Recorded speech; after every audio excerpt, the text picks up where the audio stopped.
கடந்த 2002ஆம் ஆண்டு பாரதி ராஜாவின் மகன் மனோஜ் பாரதி ராஜா நடிப்பில் திரையரங்குகளில் வெளியான படம் வருஷமெல்லாம் வசந்தம்.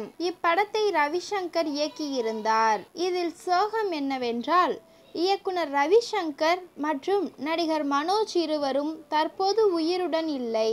இந்த படத்தில் குணால், நம்பியார், மயில்சாமி உள்ளிட்ட பலரும் முக்கிய கதாபாத்திரத்தில் நடித்து இருந்தனர். இப்படத்தின் மூலம் அனிதா அசாநந்தினி தமிழ் சினிமாவில் நடிகையாக அறிமுகமானார். அடுத்து சாமுராய், சுக்ரன், மகாராஜா ஆகிய தமிழ் படங்களில் நடித்தார். ஹிந்தி, கன்னடம், தெலுங்கு, பஞ்சாபி போன்ற மொழி படங்களில் நடித்தார்.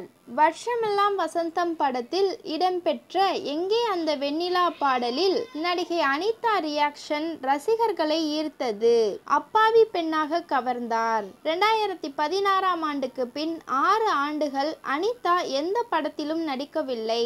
2022இல் வெளியான மாரீச் ஹிந்தி படத்தின் மூலம் மீண்டும் ரீஎன்ட்ரி கொடுத்தார். 2013ஆம் ஆண்டு அவருக்கு ரோஹித் ஷெட்டி என்பவருடன் திருமணம் நடைபெற்றது.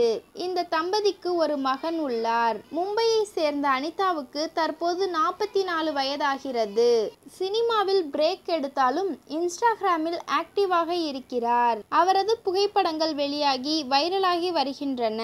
வருஷமெல்லாம் வசந்தம் படத்தில் நடித்த கியூட் பெண்ணா இது என ரசிகர்கள் ஆச்சரியத்துடன் பார்த்து வருகின்றனர். காலம் கடந்து ஒருவரை பார்க்கும்போது அவரது தோற்றத்தில் நிகழும் மாற்றங்கள் ஆச்சரியமளிக்க கூடியவை.